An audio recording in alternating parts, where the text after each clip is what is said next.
Hi, welcome to UTV. విమాన ప్రమాదం ఒక్కసారిగా జరిగేదిలా కనిపిస్తుంది, కానీ దాని వెనుక చిన్న చిన్న నిర్ణయాలు, సాంకేతిక లోపాలు, వాతావరణ పరిస్థితులు కలిసి పనిచేస్తాయి. మహారాష్ట్ర ఉప ముఖ్యమంత్రి అజిత్ పవార్ ప్రయాణించిన విమాన ఘటనలోనూ అలాంటి కోణాలే ఇప్పుడు వెలుగులోకి వస్తున్నాయి. ప్రమాదానికి అసలు కారణం ఏంటన్న దానిపై దర్యాప్తు కొనసాగుతుండగా కీలక సాంకేతిక అంశంపై ప్రశ్నలు మొదలయ్యాయి. అజిత్ పవార్ ప్రయాణించిన విమానంలో శాటిలైట్ ఆధారిత భద్రతా వ్యవస్థ గగన్ లేకపోయి ఉండొచ్చన్న అనుమానం అధికార వర్గాల్లో చర్చకు వచ్చింది. తక్కువ విజిబిలిటీ ఉన్న సమయంలో ఈ సిస్టమ్ లేకపోవడం ల్యాండింగ్ ను మరింత క్లిష్టం చేసి ఉండొచ్చని నిపుణులు అంచనా వేస్తున్నారు. సాధారణంగా పెద్ద విమానాశ్రయాల్లో విమానాలు భూమిపై ఏర్పాటు చేసిన ఇన్స్ట్రుమెంట్ ల్యాండింగ్ సిస్టమ్ సాయంతో సురక్షితంగా దిగుతాయి. కానీ చిన్న ప్రాంతీయ విమానాశ్రయాల్లో ఈ సదుపాయం ఉండదు. అలాంటి ప్రాంతాల కోసమే కేంద్ర ప్రభుత్వం స్వదేశీ పరిజ్ఞానంతో గగన్ వ్యవస్థను రూపొందించింది. ఇది శాటిలైట్ సమాచారంతో పైలట్లకు ఖచ్చితమైన దారి చూపిస్తుంది. ఈ గగన్ వ్యవస్థను 2021 జూన్ 30 నుంచి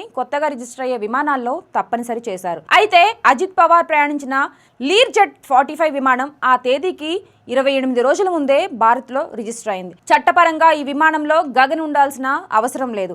అదే ఇప్పుడు సందేహాలకు కారణమవుతుంది. ప్రమాదం జరిగిన బారామతి విమానాశ్రయం పూర్తి స్థాయి ఎయిర్ ట్రాఫిక్ కంట్రోల్ లేని ఎయిర్ ఫీల్డ్. ఇక్కడ ఆధునిక ల్యాండింగ్ వ్యవస్థలు అందుబాటులో లేవు. ఇలాంటి చోట్ల పైలట్లు కళ్లతోనే రన్వేను గుర్తించి ల్యాండ్ చేయాలి. వాతావరణం స్పష్టంగా ఉంటే ఇది పెద్ద సమస్య కాదు, కానీ పొగమంచు లేదా మబ్బులు కమ్ముకున్నప్పుడు ప్రమాదం పెరుగుతుంది. విమానయాన రంగ నిపుణులు చెబుతున్న మాట ఒక్కటే, సాంకేతికంగా చిన్న లోపమే అయినా తప్పు సమయంలో అది పెద్ద ప్రమాదంగా మారవచ్చు.